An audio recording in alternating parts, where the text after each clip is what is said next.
Hello and welcome to a new session of Interview with the Masters.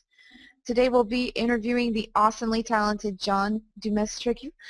But first, I wanted to remind you guys of our upcoming winter term at CGMA. We're going to be taking in some new students January 9th. So if you'd like to contact us for portfolio reviews or have general questions about the enrollment, please get in contact with us through our website, 2d.cgmasteracademy.com. So we're going to go ahead and get started with our session. So Jon, welcome, and can you tell us a bit about how you Hello. became an artist and what you're currently doing right now? Let me give you a presenter so you can have the freedom. Hello everybody, and thanks for coming, and thanks CGMA for the invite. Of course. So I should be, I guess, sharing my screen. Yeah. Okay, let me share my screen for a second. I've been basically a freelance concept designer for the last 7 years.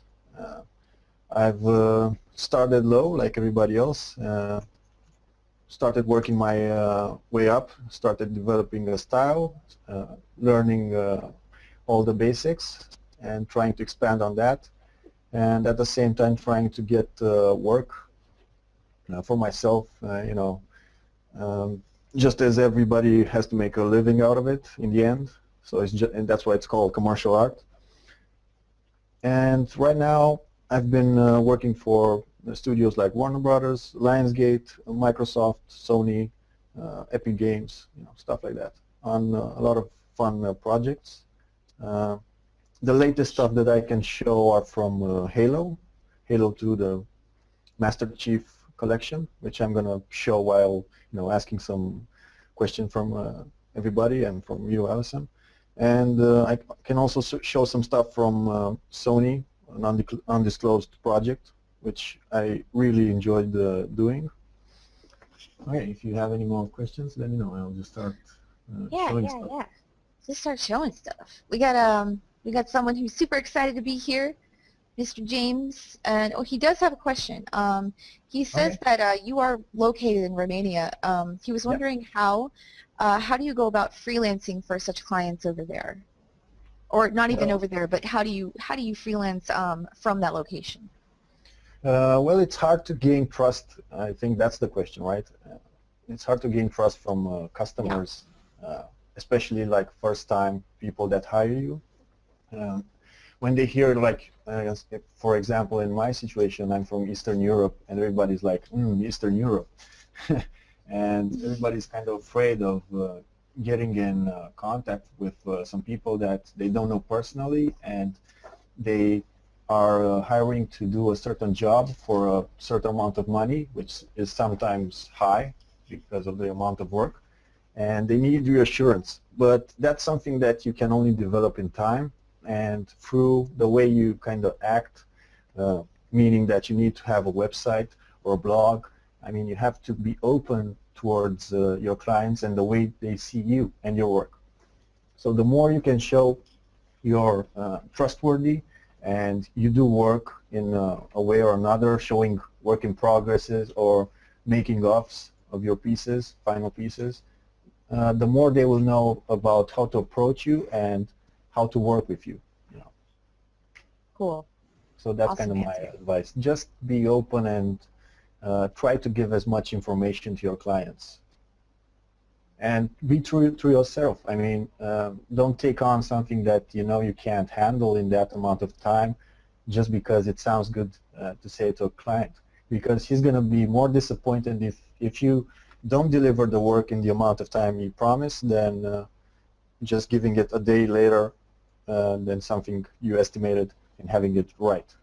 You have to deliver your work on time. That's the first thing in freelance work. No excuses. No, my dog ate my homework, or my internet fell. It sometimes happens. I mean, it really happens. But then you can only hope that the client knows you well, and it's not quite the first image or something project that you're working with him, and he will believe you when you come up with an excuse. That's real. That really happened. But that's just 1% out of everything, or even less. you know. Right. What are your recent clients? Like, who have you recently done work for? Well, I can't really talk about it.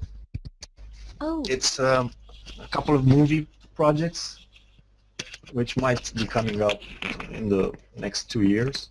But what I can talk about is the work I did on Halo for Blur Studio, which were, these are like great guys, and they're very into creating new stuff, which is right up my alley. I mean, that's kind of the objective that I've set for myself, is come up with new things. I mean, if you see my site, I like to think that I work in an eclectic way as far as style goes, subject matters, and the way I approach ideas. And Blur basically contacted me for working on the new Halo on Forerunner environments, which is the alien race. Let me open up.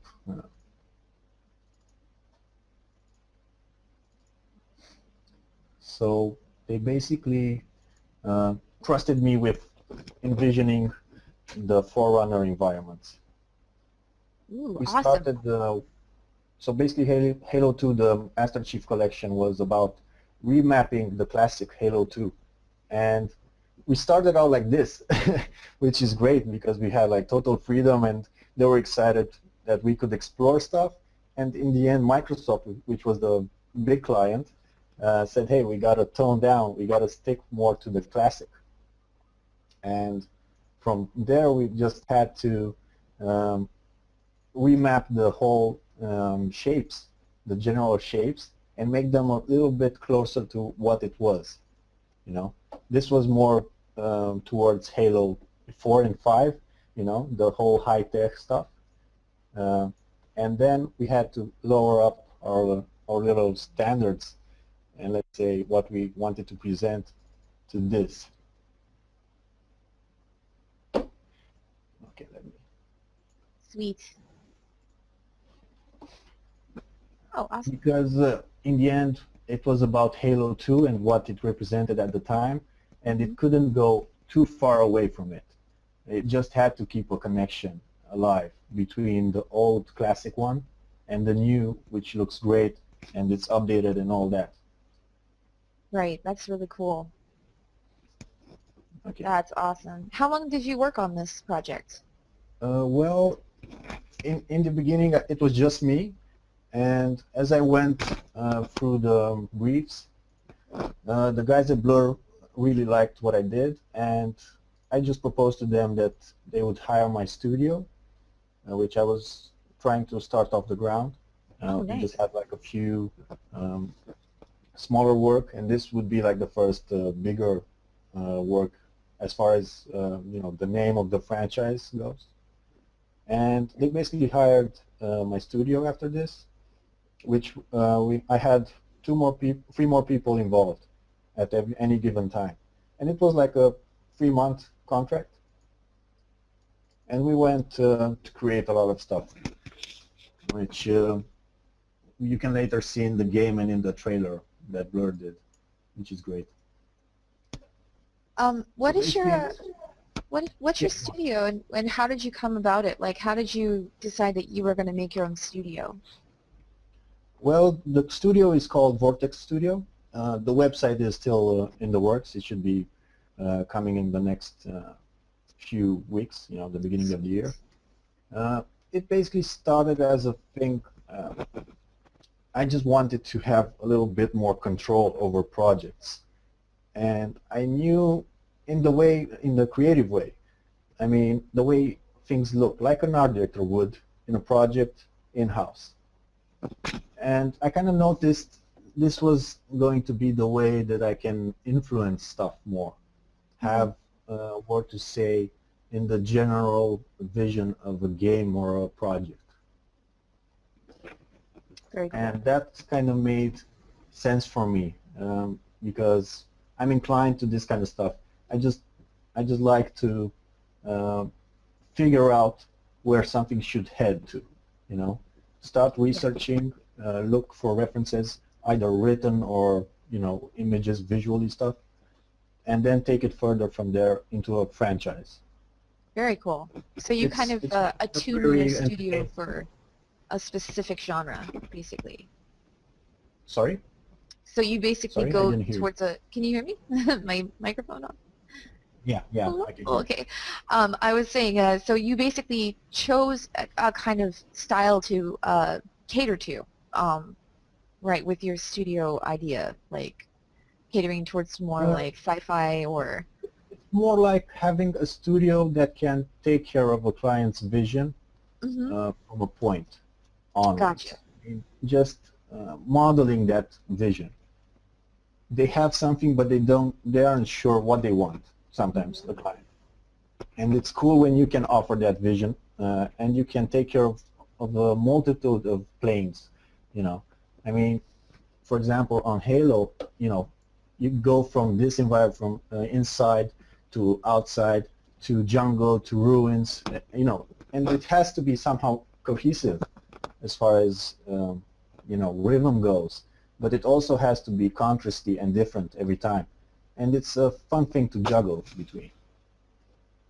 Very cool. Yeah, that's interesting. Super Yeah, cool. So do you have any I know that you're super busy. I'm sure you have a lot of projects, but do you have any websites that you frequent, that you do painting practices with the community to kind of keep up your skills or anything like that? well, for now, where I showcase my work is on my website, and Vortex Studio.ro Hmm. will be coming up soon. I'll be keeping every update on my Facebook page. And by the way, now that you've asked, I've made a little, you know, contest on my Facebook and Awesome.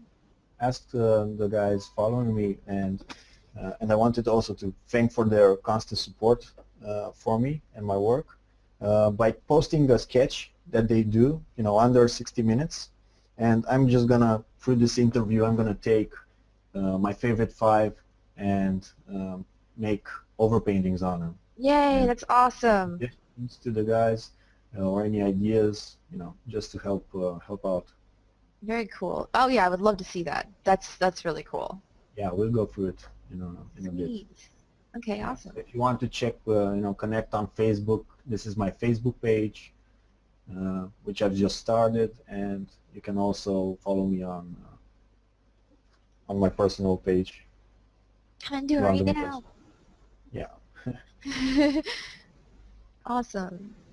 Yeah, I was Okay. looking for your Facebook page. I couldn't find that. There we go. Haha. Okay. Let Sweet. me get back to the Halo stuff. Yes. You know, everything started as far as Halo. We've had these rough images from Halo 2, these screen captures, similar to this, from which to start from. And this is where the studio thing and, well, in general, just the normal day of a concept designer, where you have to expand on something that's given and Mm-hmm. take it somewhere where, you know, your instinct and your experience kind of leads you. And thankfully, you know, it was right up my alley of Halo as far as style goes, and the genre and the beautiful landscapes and the ideas in it, the lore kind of part. And it was kind of easy to find a new route for it. But this new route should, you know, according to Microsoft and what it wanted, it still had to resemble and pick up from where Halo 2 as far as technology was, and just take it further, you know, as much as you could. That was the fun part, because Blur was very nice on this side, and they just let me kind of push things forward. Sweet. Yeah. That's really cool. So this picture that I see right here, this is basically created by, I guess, the environment artist at I guess, Blur, to give you No, a general idea, or, this is from the engine in Halo 2, the original engine. okay, Yeah, cool. it's a screen grab from the classic game, and it's just the engine shot with no lighting, no nothing. Right, okay, sweet. And I That's just really cool. exaggerated things Mm-hmm. and brought it to the today's world, where design and visual is such a common thing, and people are very used to seeing stuff that looks good. You know, Mm-hmm. their eye knows things. Sometimes maybe for the general audience, their brain doesn't follow it, but their eye knows. And like you can see in movies today, where it's CG, right? Mm-hmm. So it's so clear. And even though it's advanced so much, those little tweaks in post-production or anything, they make the difference for the audience. And in this case, for the game audience, they just wanted to see how far this IP could be brought, from the classic game, but still keep that vibe alive, that fun that Halo represents. That's cool. I That's hope really neat. we did a good job. So, No, it looks only awesome. the I love players it. can tell. I'm glad. Thanks. It looks really cool. These aren't on the web yet, but they're clear of NDA, so I can show them. Oh, They'll be awesome. they'll be on the website, so I'll share that soon. Sweet. So you can see there's a lot of differences throughout the pieces. This is like an outdoor, different palette, different styles of environment. It's totally different from this lush, kind of a bit of plains, Scottish plains combined with a jungle environment.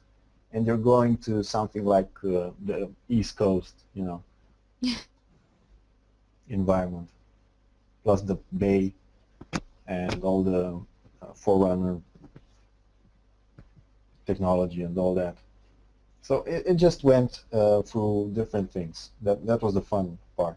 It just didn't keep to one thing, one style or one environment. It went through a lot of uh, steps in the game. Very cool. Okay.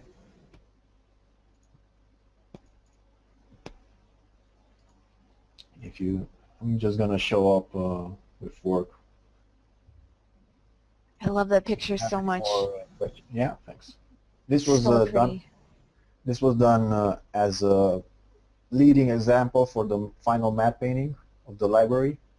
So if you have any more questions, just feel free to. Oh, yeah, sure. Oh, we do have a question. We have a question from Scott. He says, do you paint everything in Photoshop or do you use texture scans or filters? An example is using photos of plant life and painting over them in Photoshop. Like, do you kind of do a lot of photo bashing, like paint Just over stuff? think of it this way. In a commercial environment, you have to use anything, even the kitchen sink, to get what is required of you at the end of the day. Because nobody's going to ask you if you are a true artist and used brushes that look like pastel or oil on your piece. They're going to want to see it on time and with the following the brief that they gave you. Mm-hmm. They don't care, and in the end, neither should you, because this work is commercial. You have to deliver something. What you do in your free time can be however you want it. So you can Exactly. not use any photos. And of course, this is like the big point, that everything you do in your free time should help with what you do in commercial work. So all the practices that you do in your free time should help with what comes out in your commercial work. So for example, I just posted this study. I kind of do a lot of studies when I can from photographs, but sometimes I change the photograph, what is in the photograph completely, and sometimes I just follow it and change things that aren't quite right to my eye. So I change maybe perspective a little bit, I change composition, I change light, or at least leave some things out, put more emphasis on other things, kind of the same thing I did here. All the pillars were kind of tangent, and it attracted your eyes too much. and I just basically took the bulldozer as the main view of the image and made the composition around it and tried to kind of model the whole study around it. Did we crash or something? Hello?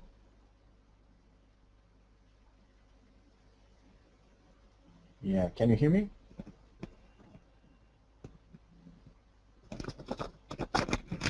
Sorry, I was muted. No, I can hear you just fine. Okay. Yeah, because I don't know why my color, my screen refreshed and color changed, and I don't know what happened. Anyway. Oh, okay. It's a Windows Yeah. thing, I think. Yeah, so basically do a lot of studies, use photos, don't use photos in your free time, do whatever it needs just to give you some tricks that you can rely on when doing commercial work. That's about the advice I can give on these things. Nice. When you're doing your painting work, like you're showing right now, what program do you prefer? Do you prefer like Photoshop, or do you like Corel? Like what kind of program? I use Photoshop mainly, and Oh, okay. sometimes I use 3D depending on the amount of time that I'm allowed to. Mm-hmm. It depends. Just 3D is a useful tool, especially when you want to kind of use that environment in different angles. Mm-hmm. So you can just kind of make a rough sketch of it in 3D and have it as a base for overpainting. Cool. What kind of do you use Maya or do you use Moto? I What do use you? 3ds Max. Oh, you use 3ds Max? Yeah, Awesome. and I'm learning ZBrush. So Oh, very cool. ZBrush is very powerful. yeah, I see. A lot of Awesome. cool people that I have in my Facebook, and I'm always looking at their works, and I'm like, oh man. Yeah. And I'm not posting. I'm not going to post anything for a long time probably because they're just too good. Oh no. Oh. Yeah. So someone's asking a question in the chat. They're asking, what artist's work do you enjoy? There's a lot of people that I admire for their, well, at least I can assume for most of them for their work ethic and how they approach things. But I have to say my top three artists, and I hate leaving out people. That's why I don't want to give an example. But the person that I kind of admire most was Stefan Martinier, if you know. I don't think I know who that is, but Stefan Martinier. I'm sure you know him. Let me. I probably would see like recognize his work. Yeah, we kind of. The funny thing how I got to know Stefan. I used to post on CG Talk, and someone there just said, "Hey, your work kind of looks like Stefan Martinier," and I had no idea. I was in the beginning, and I had no idea who he was. And I Googled, and I found this, and I was like, "Oh shit, yeah, this guy is doing things that I wanted to do, and at the level, close to perfection."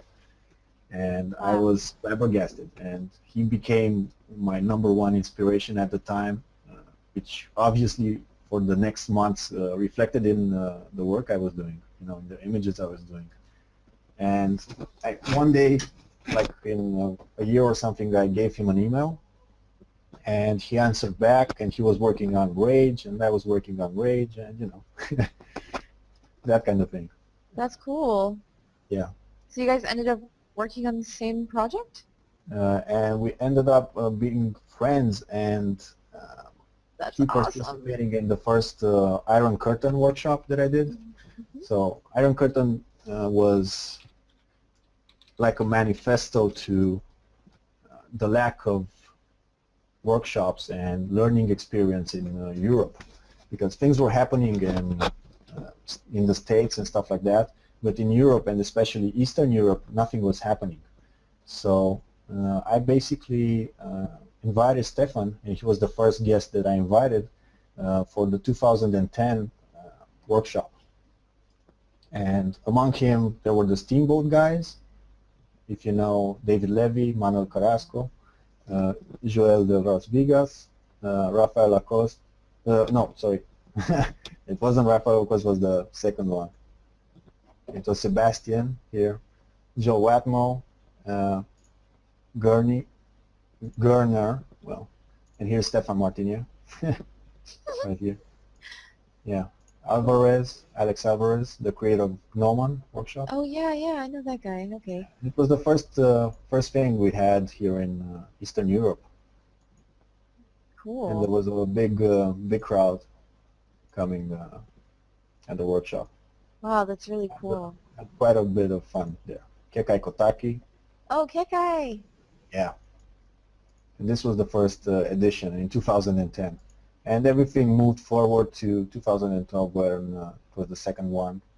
And we had Daniel Simon, Ian McKeag, uh, Mr. Neville Page, Alessandro Baldasseroni, Rafael Oh Lacoste. wow. Awesome.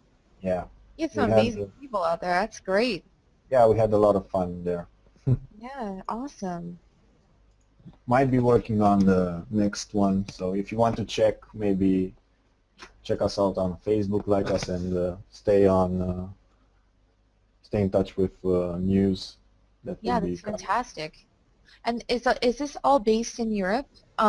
Yeah, this is based in Bucharest, Romania. It was the first series of workshops done in Europe, basically, and Very cool. after that, you know, there have been the workshops that are happening in Portugal, in London, in Croatia, and which makes me, it makes me very glad that people are taking it up for themselves and making it happen in different countries. Yeah, for sure. Oh, that's really Yeah. cool. I didn't even know that existed. I also Well, didn't then, realize that I guess in Europe is it kind of difficult to find resources like that trying to be an artist in this specific field, would you say? Like, it was very hard to, well, make such a thing happen here because nobody kind of trusts Eastern Europe, and um, nobody was knowing what to expect. And of course, a ticket price going for a couple of hundred euros, uh, mhm.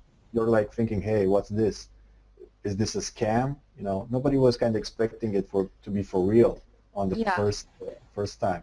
But there were enough people that came, and they made it happen. In the beginning, I just used my own funds to buy all the plane tickets, expenses, everything, and hoping that at the end the tickets would be able to cover things. And yeah, they did. Barely, but they did. So it was good. It wasn't. It was never about oh making like wow. an industry out of it.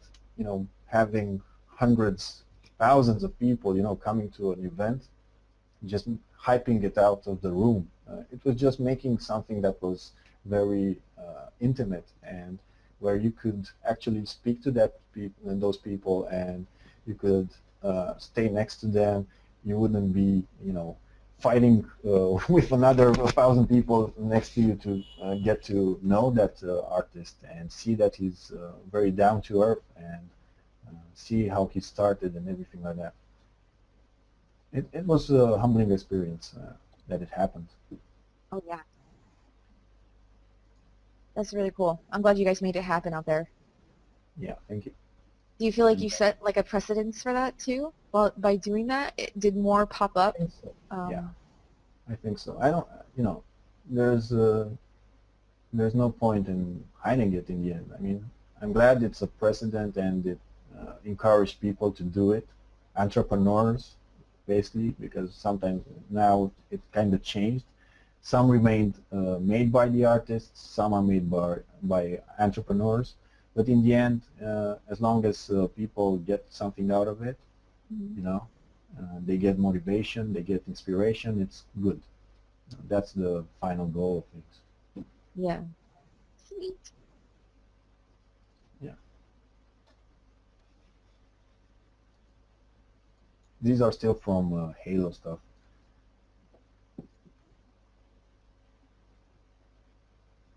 Okay, let me open up some more.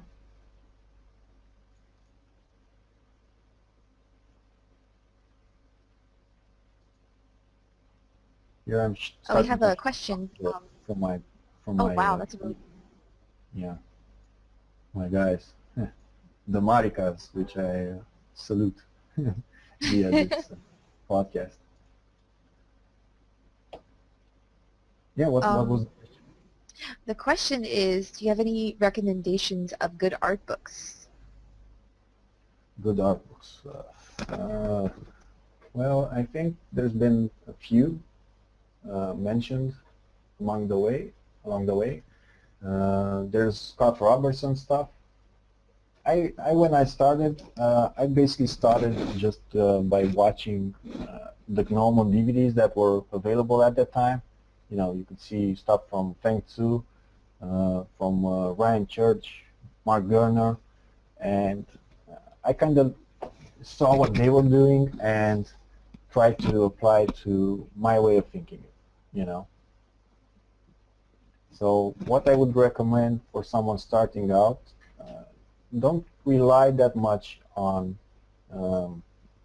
just taking from somebody else, because evolution just comes out of practice. For the times when I used to like evolve like fastest at a fast pace, and I was feeling confident and everything, is when I was making at least 8 hours, 10 hours a day just drawing on notebooks, on every piece of paper that I could find in any technique, pencil, pen, then scanning it, putting it in Photoshop and all that. And just going through these paces. I'm not saying everybody should do all these steps. I mean, in the end, maybe it's better if you just go about and do it how you want it and just learn from others' failures and the way they do it, and just, I don't know, come up with your technique just by watching and not doing. But I don't think it kind of works that way. It's good to be accelerated, but that acceleration, which you can see over the web right now, that some people that are a little bit starting out, you see their work, it's accelerated just because they're looking at different artists a lot. You know, they're studying workshops, let's say video tutorials and everything like that. But if you change subject matters for them, it's going to be hard to comply and make it happen. You know, and I've seen this, you know, through people that I've worked with. They were doing great stuff, but once you've changed their subject matter and their comfort, you took them out of their comfort zone and what they were used to, you know, it was a different story. It was very hard to relate just because they didn't have the basics laid down for themselves, you know. It wasn't clear in their head how an image should be done from a point to the final. Right. So I would recommend do it yourself and look at tutorials and then just get what suits you by trying, you know.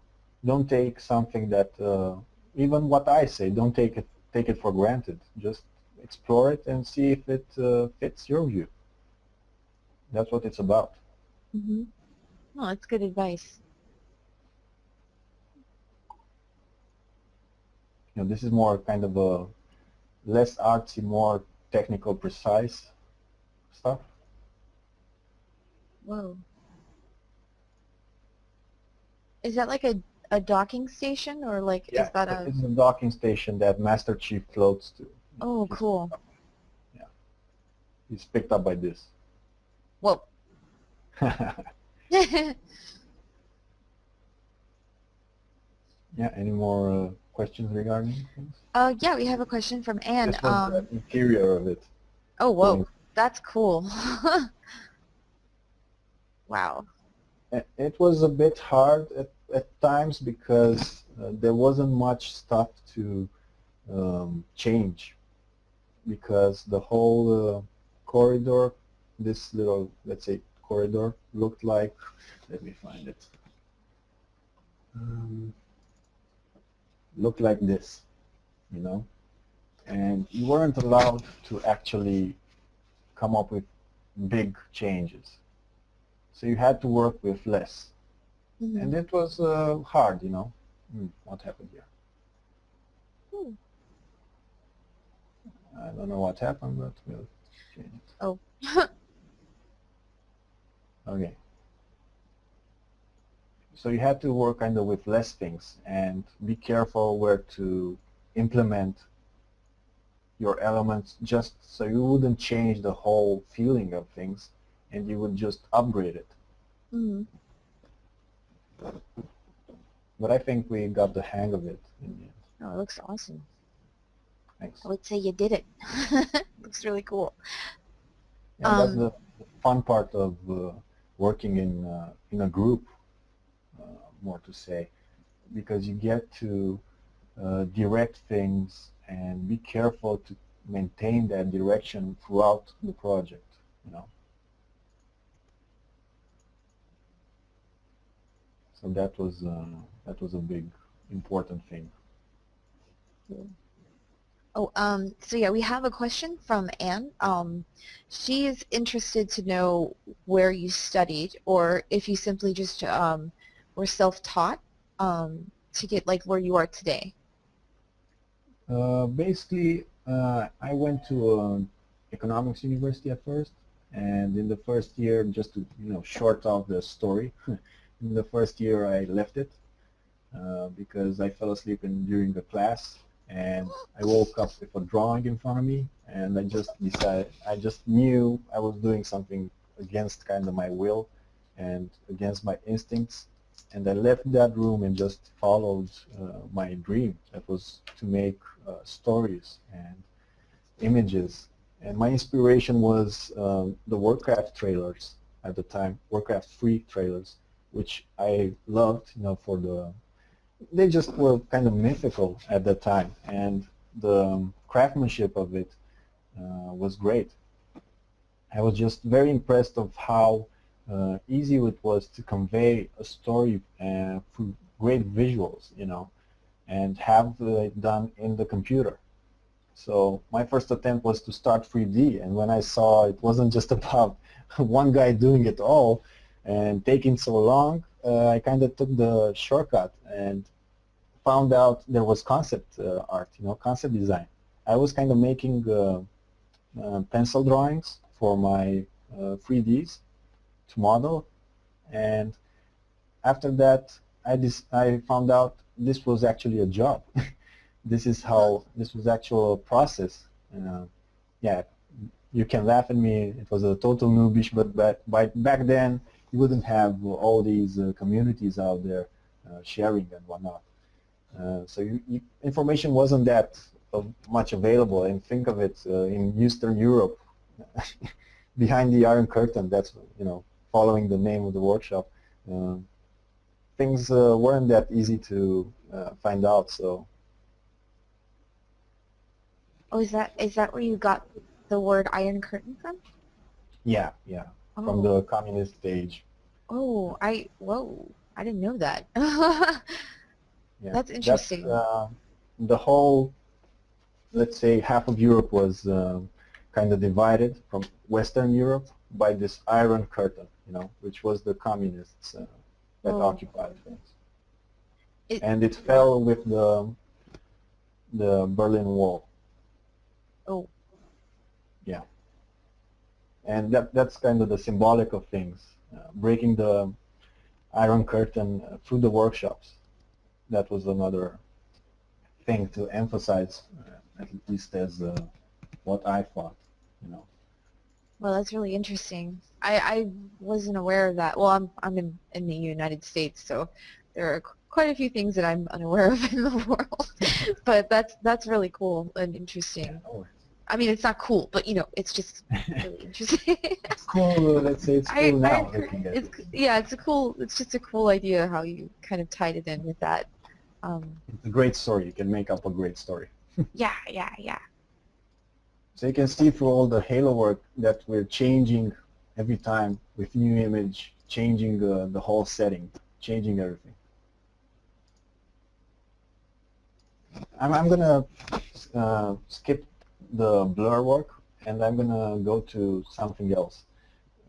Entirely different Cool. as far as genre goes, to the Western Yeah. stuff, which I love Westerns as a kid, and I never drew anything Westernish, well, no concepts based on a Wild West story or Western, until I was approached by Sony, and they had a game that did just that. So it was great to kind of finally get into that, you know.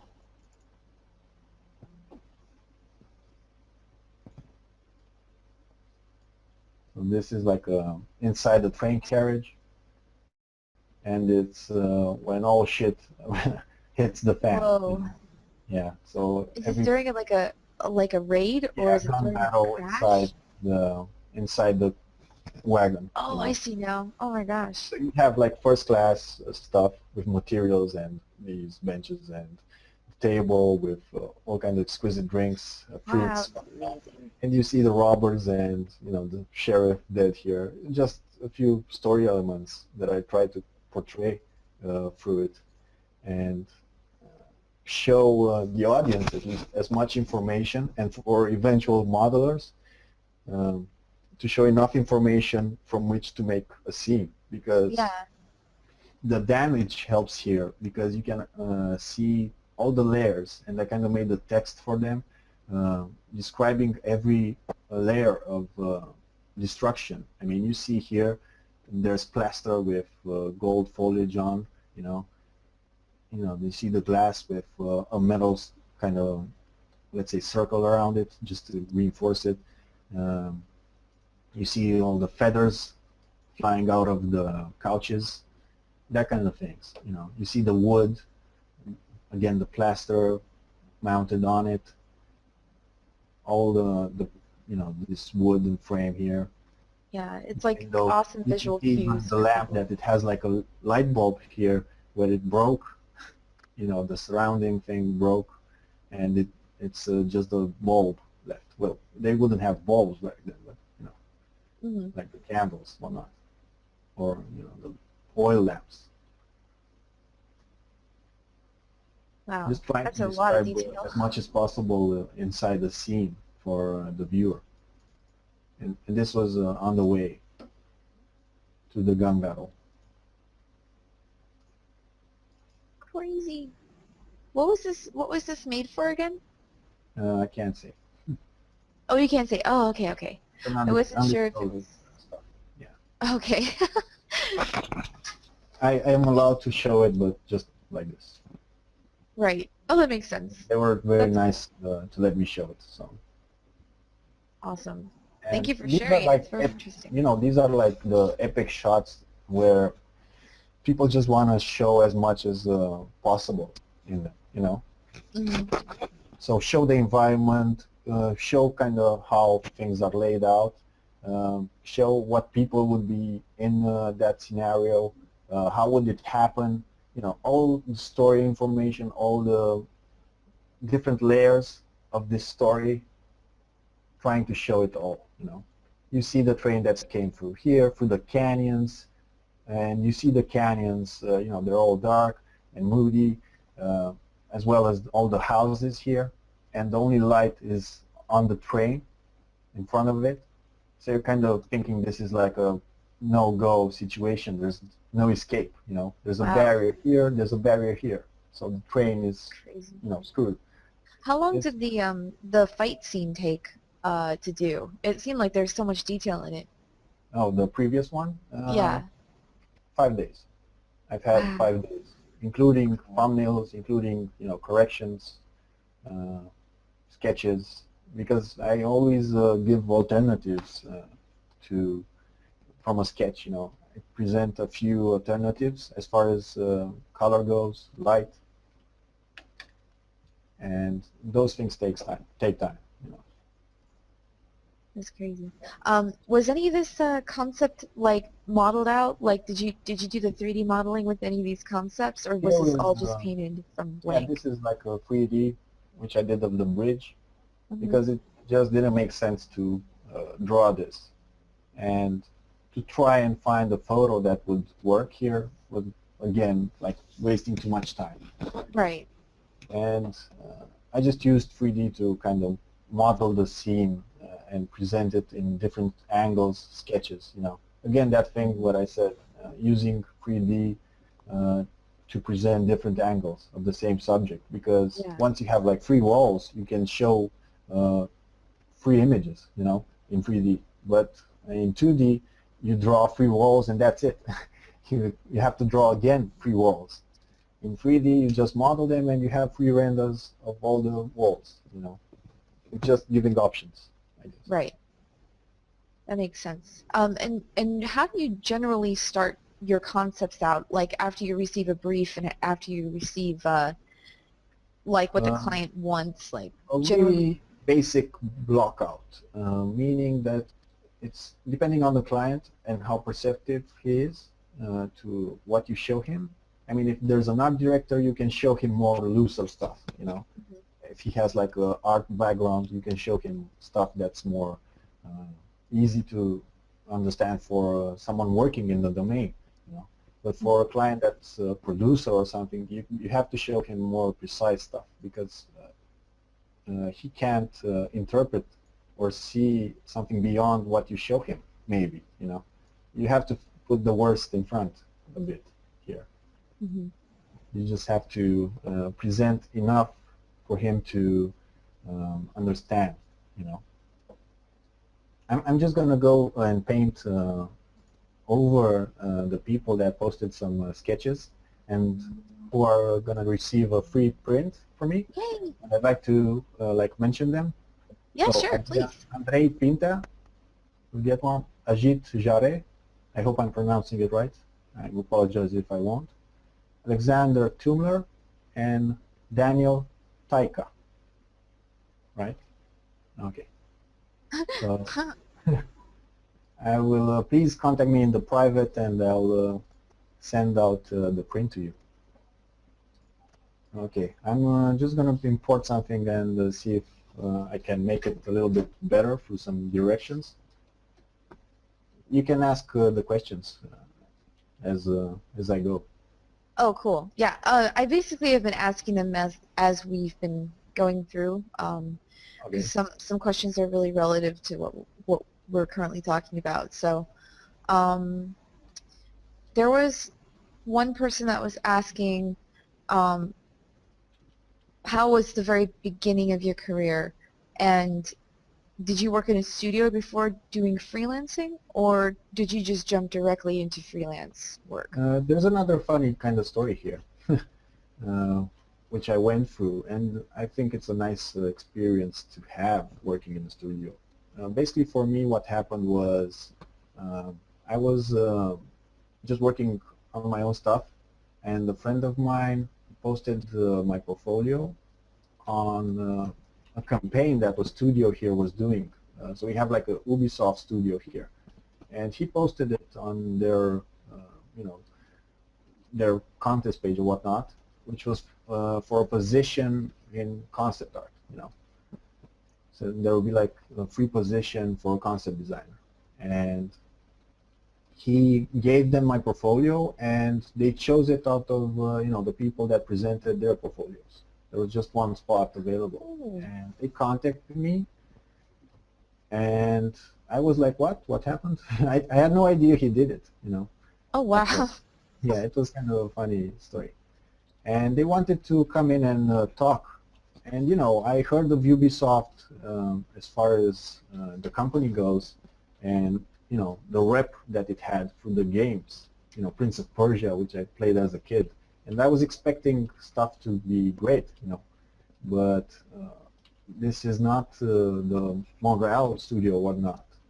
Here, concept art was something not that, let's say, not that thought out or not that important in the production, you know. and it was a step, but not a decisive step. And I was thinking at concept art as a decisive step to any you know, franchise or project. So I was surprised when I came there. Well, and in the beginning I was okay, super excited to join in, but I signed only for a couple of months. You know, they wanted to offer me an internship, and you know, and I said it should be paid, and in the end it was paid. You know, it was like a paid gig, because hey, in the end you have to get paid. You guys contacted me, and it, you know, the announcement wasn't that it's not paid, so it was just normal to make it happen that way. You know, you have to ask for your rights in things like this. But again, you have to know what kind of position you have. I mean, I can't tell someone, hey, if you're getting underpaid, you should say no, just because what? They're gonna ruin the standards, you know, for salary. Hey, if that guy doesn't have what to eat, you have to get it, you know. Anyway, so the job started, and I was working on Silent Hunter, which is a game they were developing. And once I started, you know, the lead, let's say, you know, told me to get started on some environments, and I was doing all kinds of crazy stuff, kind of James Bondish environments where Arctic bases, submarine bases through the Amazon jungle. And once he saw them, he was like, yeah, these are cool, but we can't use them. And I was like, what? Why? You know, because people can't do them, and you know, the game is like this, and we can't really put that in, and so on. They were just, you know, they weren't trying to explore something, and the whole IP wasn't trying to explore something. It was just doing things, let's say, when you're just staying in your comfort zone, kind of the same thing with this game. And when I saw that, I just made up my mind that I wouldn't stay, you know. I knew I wouldn't be staying there because it wasn't the place for me. It wasn't, let's say, competitive in that way. It wasn't enough freedom and reward in the end, because you're working to see your work be made. I mean, you're making all these concepts hoping that you'll see them on the big screen, or, you know, in a game, or you can walk through them and so on. And I wasn't getting anything out of it, you know. And I didn't want to stay for a paycheck, and it wasn't my kind of thing, you know. I just felt it wasn't my kind of thing at that time, and I left after a couple of months. I told the guys, hey, they wanted to keep me as a permanent position, and I said I can't. I just don't feel it, you know. And they understood me, and I just left, you know, and started a freelance, let's say, life. So that's kind of how it started, as far as you know, work in a studio or not. But I don't say that it's wrong to work in a studio. Everybody should find out what's good for them. I mean, I know a lot of people that work in a studio and are very happy, and you get your own rewards by working in a studio. I mean, you're much safer, let's say, financially sometimes. The freelance world, you know, it's sometimes unsafe. Who knows if you will get the next job? Who knows, you know, what will happen with the industry? You never know. Sorry, erasing your name. I didn't want that. Yeah, you just don't know these things, and you can only hope by doing good work that you will get work, but who knows? I mean, it's a isn't that all you can really do is just keep doing good work? Yeah, that's all that's all you can really do is just keep doing your thing and make it work somehow. Yeah, that's all you can do. I mean, just work harder every day and hope for the best. I mean, try to make connections. I don't like you know, kissing ass.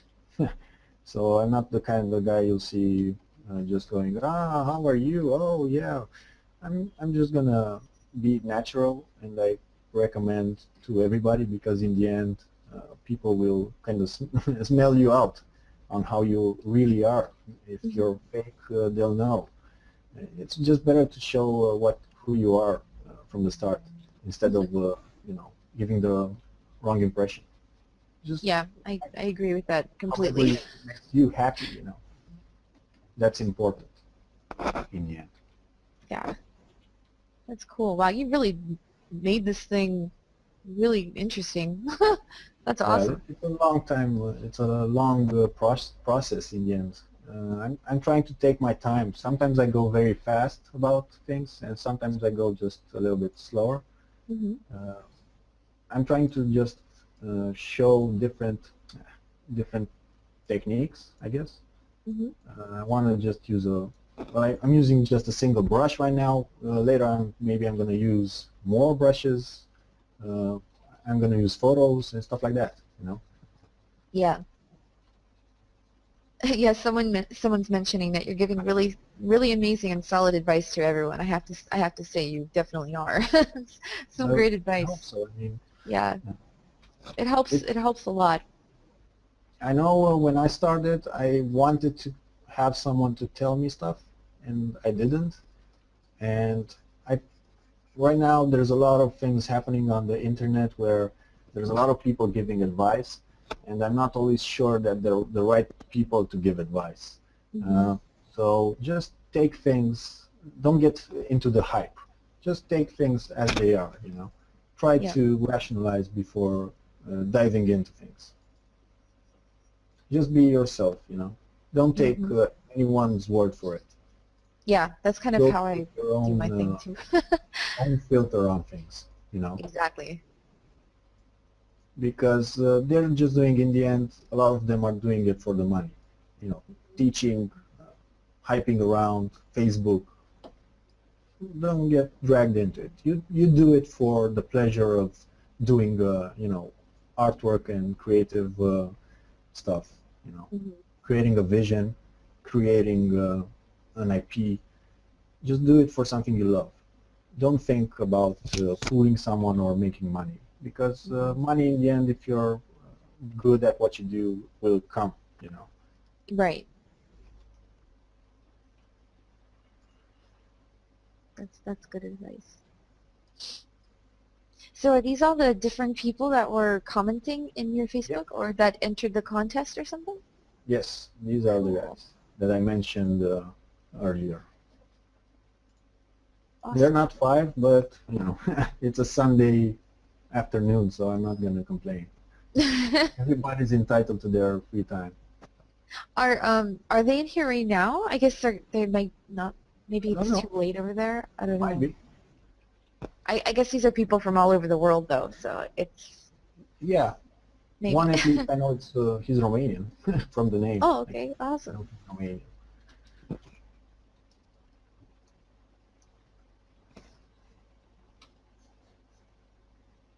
Yeah. Any more questions in the chat? No, not not yet. Let's see. Okay, so Oh, I'm basically trying. we did just get one. Okay. um, so let's see. Do you have to travel to a lot of countries for work usually? Uh, Because I get those kind of emails, but I haven't tried it yet. There's a lot of opportunities in the movie industry in London, let's say, and stuff like that. In obviously California. But it's up to you. I mean, if you want to try out a contract for a period of time and travel to a new country, it's a good opportunity. I mean, there's definitely enough of that going on, and it's something nice because you're working in a group with a lot of talented people, and you can learn a lot of things. excuse me. Um, you just have to see what works for you. I mean, Right. want to relocate, just to make sure to get some help from them, you know, Mm-hmm. because a lot of companies will try to sneak sneaky you in a way, and not pay for anything. I mean, if you're going for a permanent job, ask for transportation, ask for help in rent, at least for a period until you get your grounding, you know. That's what I suggest. Yeah, that's a good idea. Um, so someone's asking about your photo reference. They're saying, do you have like free royalty website, or do you take your own photos, or I guess from the looks of it, it looks like you kind of just grab Well, from something the and looks of it, you're source. right, because right now you won't notice what type of photo I used, you know. This Mm-hmm. is kind of the idea. When using a photo, don't try to let the photo guide you, you know, and tell you where to go with it. Just try to make an image from your own references, visual references that you have in your head, you know. Don't try to put a photo in and just leave it in there. Try to find the best way of using it just to speed up your work in the end, or give you an unexpected accident, you know. That's kind of the way I'm trying to use photos over Mm-hmm. here. I'm getting some lag, sorry, from probably I've installed a new driver on the tablet, and it's just making some weird thing with the pointer. Oh, weird. Yeah, it's annoying. What kind of tablet do you have? Do you have a Cintiq or? I have an Intuos, and I have another that I just got, the companion. Oh, you have a That I want. companion? Yeah, How do you like it? That sounds awesome. yeah, it's great. The Oh, I companion's want one. I want a companion. Um, you should let's get. see. Yeah. Is now the companion is the one that has basically like a computer inside of it. It's like a notepad with a tablet, basically, Yeah, right? yeah. You can take it anywhere. Oh, it's so cool. Well, that's the point of it. I'm trying to take it everywhere with me. Oh, nice. Not quite Oh, making that happen, but yeah. maybe. Do you generally leave the house very often, or you'd rather like? No, I'm just asking because I'm very No, hermity. I don't like leaving the house. Really? Do you never leave the house? No, I Because I leave the don't house. really leave. I try to leave the house. Thanks for the question. Yeah, makes me feel really good. I'm just wondering, because No, I'm also an I artist, don't so I wash. kind I of. don't leave the house. You know, I'm a hoarder. I try to hoard the garbage, especially the wet and smelly. The more I like it. That's not what Yeah. I meant. Oh God. No, you should definitely leave the house. When you get a chance, just leave the house, because it helps. I mean, there's no point in uh, staying in your house all the time, because you're not exposed to things. You're not exposed to experiences, people. But again, the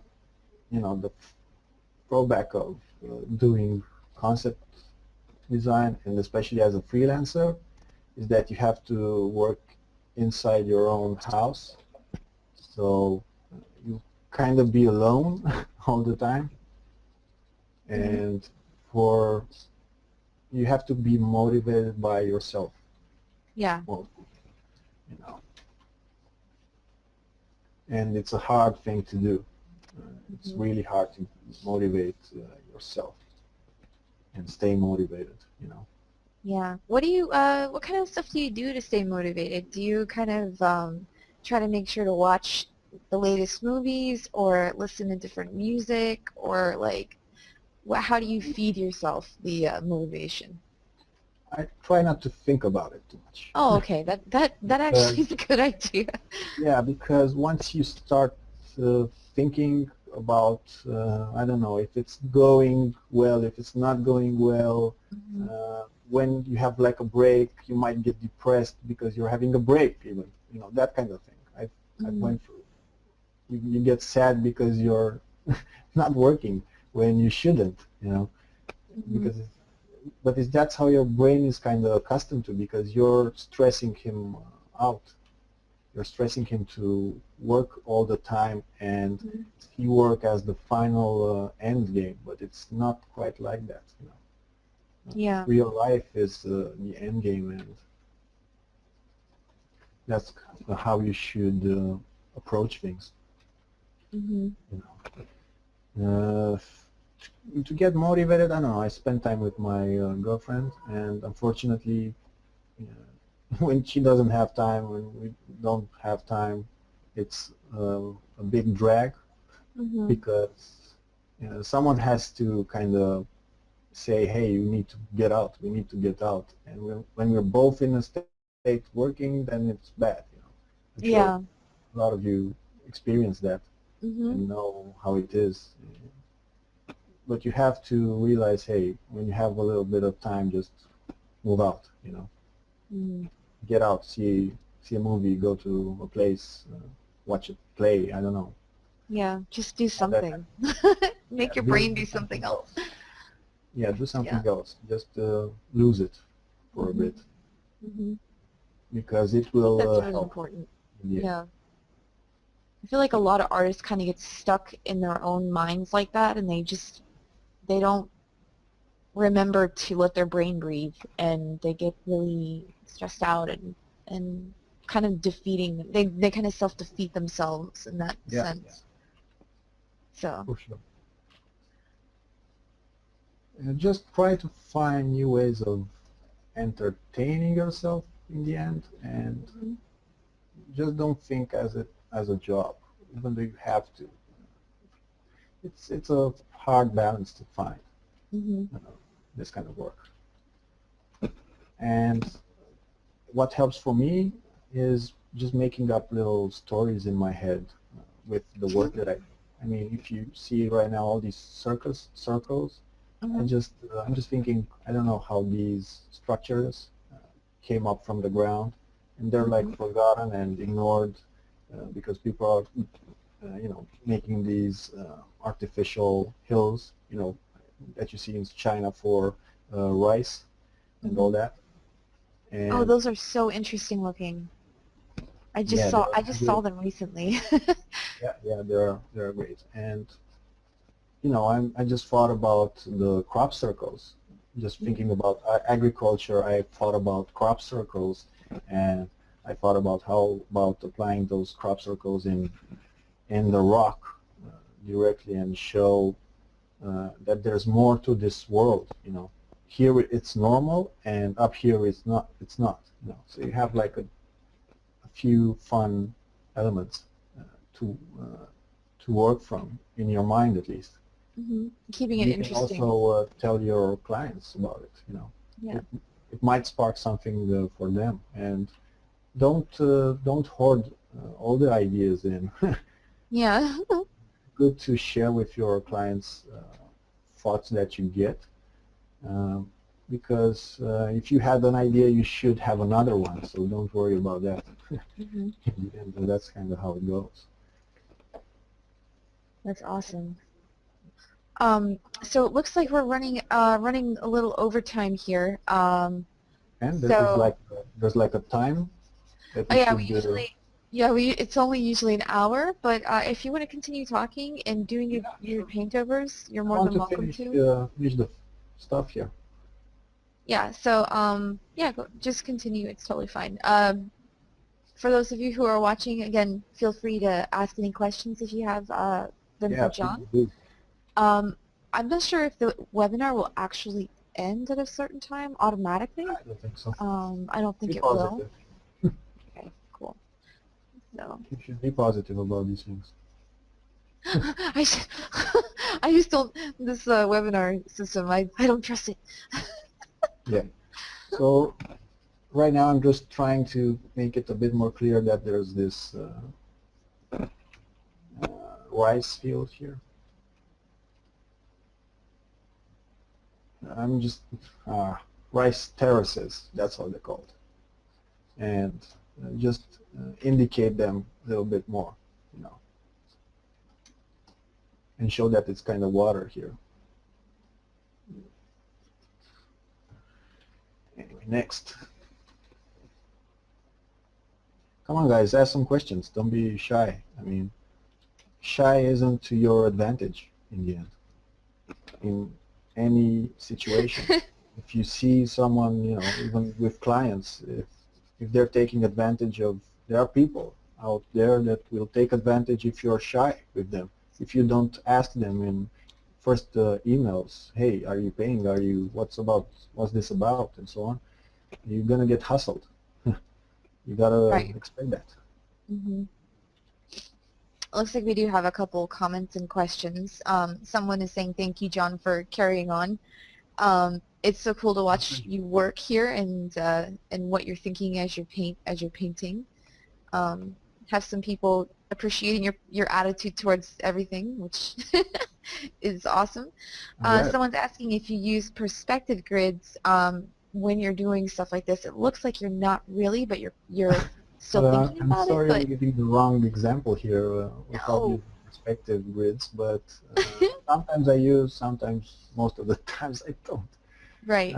I'm sure it's probably natural to you at this point where it's like you've done it so much that you don't fun not to use in the way that,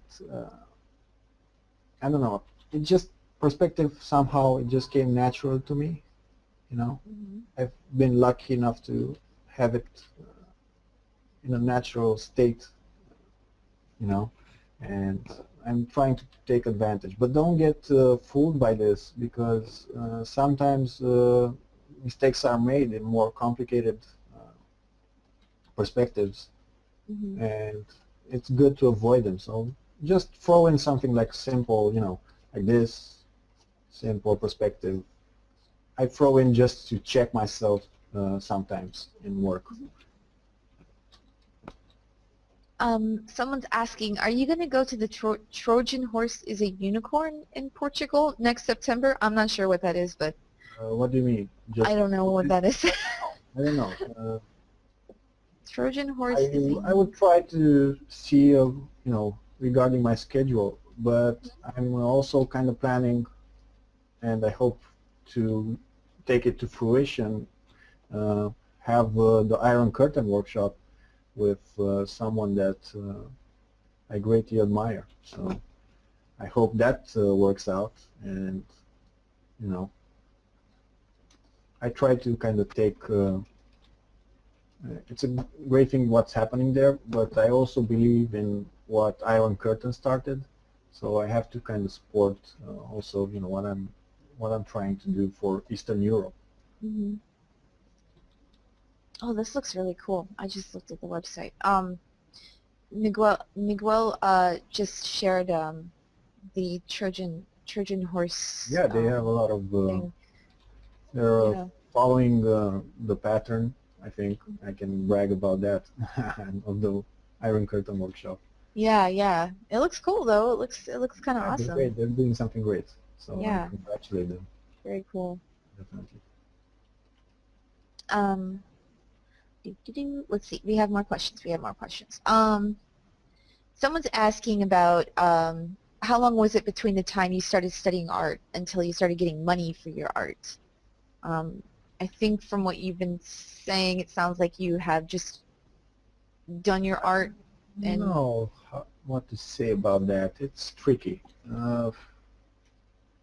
I remember having some luck regarding that, because there was like a competition on CG Talk, and I was mentioned in it, or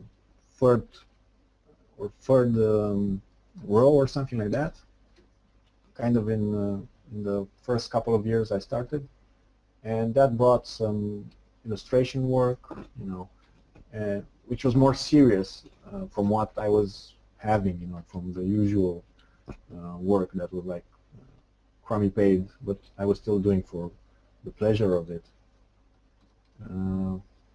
I don't know. It just starts. It depends. I can't really say you should expect after 6 months to start getting work. I mean, you should first do the art and then the work will come. Just post your artwork, have it posted on your blog or on websites like there's DrawCrowd, there's ArtStation.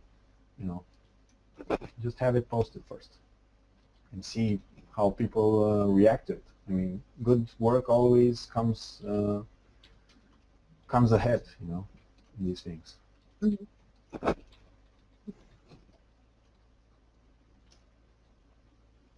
We have a few people asking about your 3D. We have some of them that are just trying to understand how much you model in 3D before jumping into Photoshop, and like how do you, for instance, for your bridge Western painting, how did you manage to properly place the bridge asset in the scene scale-wise, and then set up the Oh, foreground scenes, like that kind of stuff? well, let me think about it, how to answer this better. I basically made the bridge like it was on its own, first of all. I tried height that I thought was good from the thumbnails that I had. And then I tried to see the camera angle that would fit it, the final camera angle, to see if I'm modeling the right thing. Sometimes you can skip a lot of points, like time-wise, you can skip a lot of time just modeling what's going to be shown instead of modeling everything, And that's what kind of I did. Well, in this case, I can't say it's that much of a trouble to make it because it was a symmetric,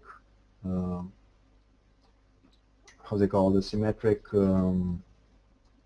object, and it was easy to show in perspective just by duplicating and instancing objects. It's easy to make it up, and once I've had the scale of it done, I made a quick render and wanted to see how it kind of looked.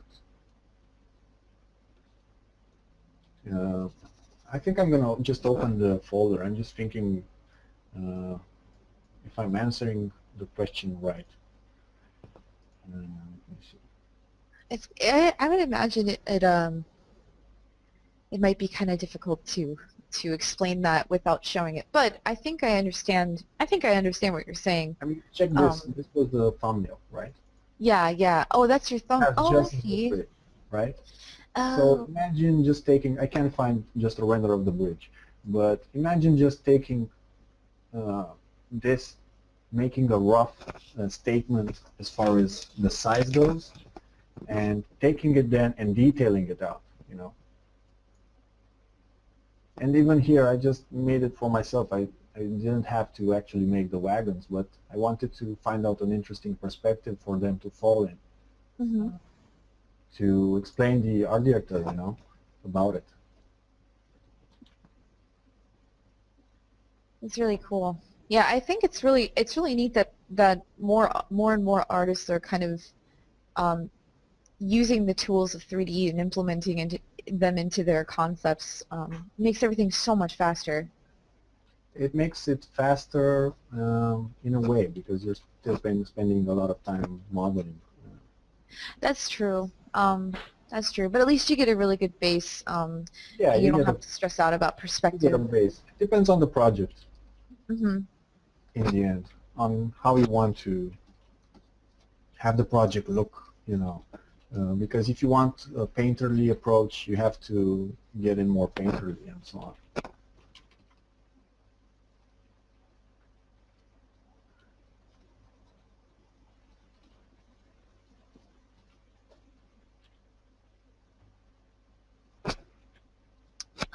Let's see. And it's Just all about choosing what to leave and what to leave out, because you're not going to need the whole bridge to show your idea. You will need, the whole structure of it, how it's formed and whatnot, can be shown relatively easy, especially with repetitive stuff. Gosh. Sorry. No worries. I almost knocked over my glass.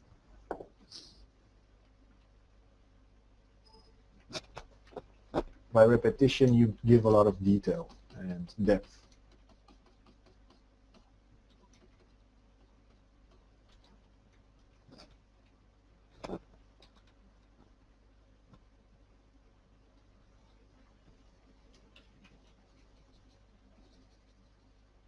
We have another question.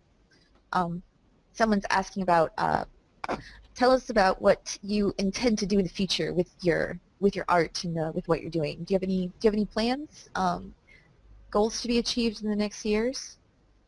Well, or do you really think super far out like that? I know I don't really think out that far, but I don't know if you. I'm not thinking of some things, but sometimes I don't want to necessarily talk about it until I actually do. I'm not saying that just like to hide or whatnot, but I'm just saying it in the way that first do it and then Exactly. start talking about it. Yeah, Just that is so something important. useless to make plans, especially when Yeah. you're not going against it and working it, Yeah. So I prefer just going into it. Probably, movies, more into movies. I'm a big fan of product design. I want to, do stuff that just makes me feel good from where I live. Just make it better through things like this. This was actually, by the way, from this piece by, let me see his name, Alexander Tumler. He wanted to give me a challenge here and gave me a finished piece, even though he could have done one from the start. And it's very animation-wise. It's very Nathan Fox. I hope I'm pronouncing the name right. Who's a great artist, DreamWorks artist. Sorry? I think you're pronouncing it right. Yeah. And he's definitely done it right here. I'm just, trying to give it my own spin. Yeah, it looks amazing. You've added a lot of depth to it. That was kind of the points. I mean, he's definitely studied other people's work, if I can take the liberty of saying it. He studied other people's work, and especially Nathan's, and you can see that for what he's doing. But then he's not sure why, because he's trying to give rhythm here and here, but he's still not knowing for sure how to make that rhythm happen, And this object, at least, it's too into our main object, and it's making it feel uncomfortable instead of giving the space it needs. But it's a great start. It's definitely a great start. But that's what I'm saying. Learn, but apply it, and then see, how you apply it and how you think of these situations. That's cool. John, again, what was the name of your actual studio? It was Vortex. Vortex Studio. Vortex Studio. Okay. Want me to write it down? Oh no, I didn't know if it was like Vortex something Studio or it was just Vortex Studio. Okay, cool. Studio, and it's gonna be .world. Oh, awesome! Thank you. Yeah. I don't know if Any you more guys questions? got that. It looks like we have just a couple comments. Someone is saying in regards to the vehicle concept that you're working on right now. Okay. She was just saying how you've given it so much more emotion, mood by just changing the background a bit, and the palette. She said that it really helped to see what you did there because she's having problems with, not problems, but she has trouble with backgrounds. So that was Right. really nice. Well, just think of backgrounds as a simple thing, Just think Mhm. of them in a matter of dark against white and vice versa, because sometimes, this is dark and obviously you need something light against it. And this is light and you're going to need, let's say, you put some trees here or whatnot. You need to make them a little bit more dark. And to suggest motion, you just, motion blur a little bit of stuff. Sweet. It's just a kind of fine balance between having everything motion blurred and you see the stance of him, it's kind of like, so it's like this. It's like he's leaning forward, like he's accelerating forward and so on. You can actually even take it further, I think, by making him like this. Yeah, that's about it.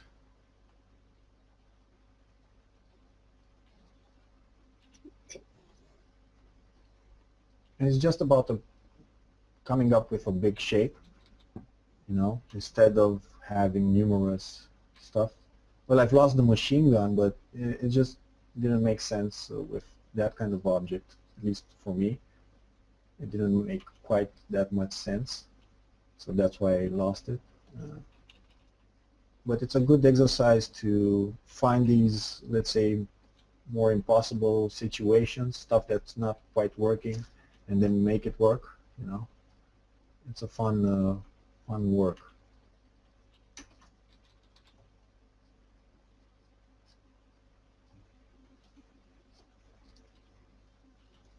Yeah.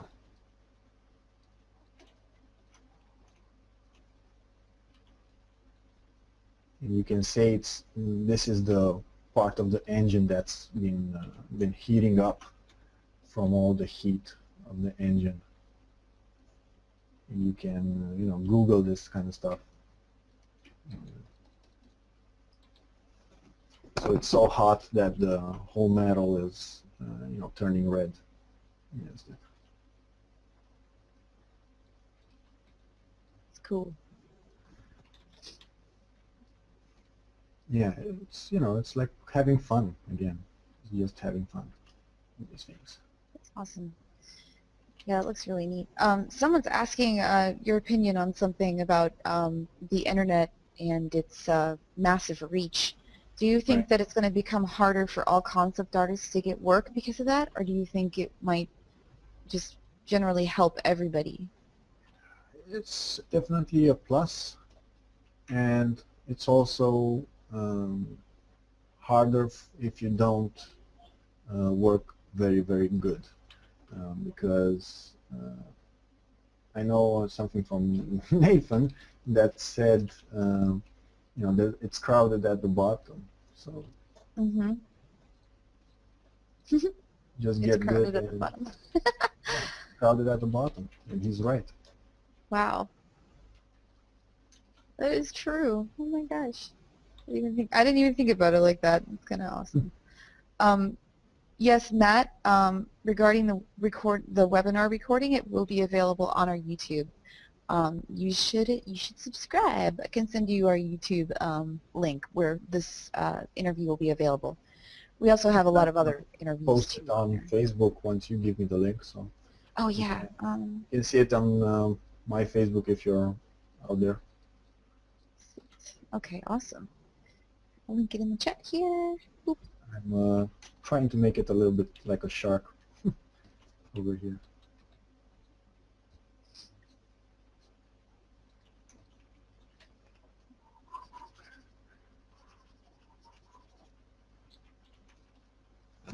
Yeah, that's kind of it. Sweet. That looks Okay. awesome. Anything else? No, I think the questions are pretty much done. We should probably wrap it up soon. This needs a character. Sorry, just Okay. a second. Oh no, no problem.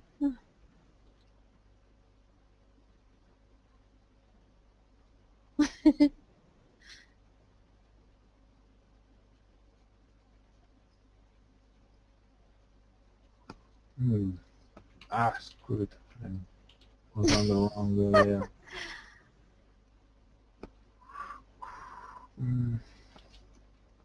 Do you do a lot of these? Like, do people reach out to you about this, or is just something that you like little events that you do, like paint over events or I something? do.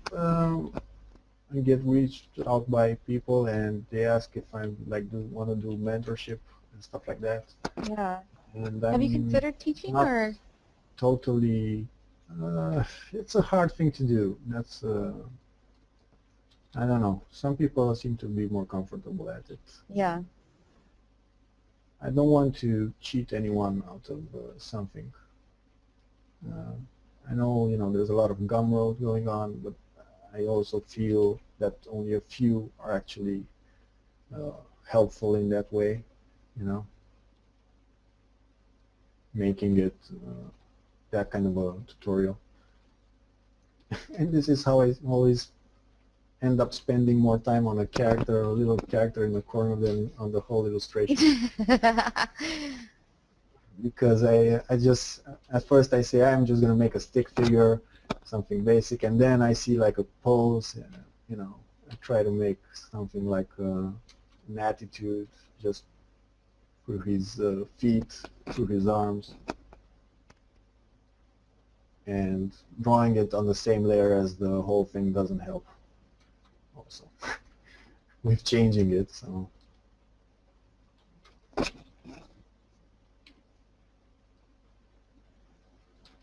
that's kind of like it. Nah. Okay, it can be black. Screw it. Let's get from here some color.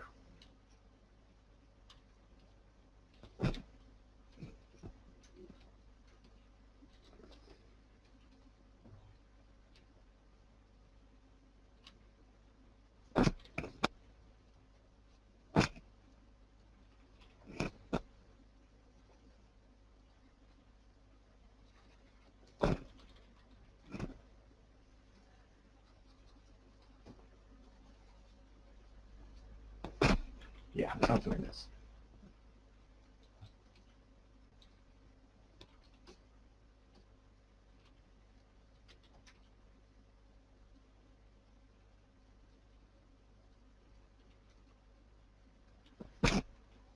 That, I think, is it. This little overpaint. Am I still on, or? Yep, you're still on. Oh, okay. I just muted myself because things. Yeah, I have delivery here, so I just mute my microphone. Yeah, I think that's it, Allison, for the paintings. If anybody else has a question or something, just shoot. They're so beautiful. I love them so much. Oh, thanks. You did such a great job. Thank The you guys so much. did a great base for me to work on. So Yeah, I could see. Yeah. That's fantastic. it's So are their you merit. going to save these for them and send them back? Yeah, I'm gonna post them on Facebook, and then I'm gonna ask them for their addresses to post the prints. Oh, that's going to be amazing. Oh, that's going to be so cool. That's cool that you do that because it's really involving and nice. Everyone says thank you very much. The guys at 2D Artists were nice enough to send some prints when I asked them for, and Oh, I wow. had them quite a bit, a long time ago. So now I have the chance. That's really cool. Yeah, thank you. I'm glad I could witness this. But I hope people will like it. So that's Oh, of course. You're going to love it. I think this has been one of the more successful interviews. Well, I hope so. Thank you. Yeah, you're really good. Sweet. Well, thank you again so much for joining us, and thank you everyone out there who helped and asked questions and were a Yeah, part of thank this you. awesome That interview. question. Great. And feel free to follow John on his social media networks. I think we linked them in the chat if you want to see them. Subscribe to our YouTube to see the video again if you want to watch it again. And yeah, have an awesome and wonderful day. Well, thank you guys for tuning in, and thanks, Alison, for the interview and CGMA. And Yay! hey, take care of yourselves. Yes, awesome. Bye. Thanks a lot. Bye. Bye-bye, guys.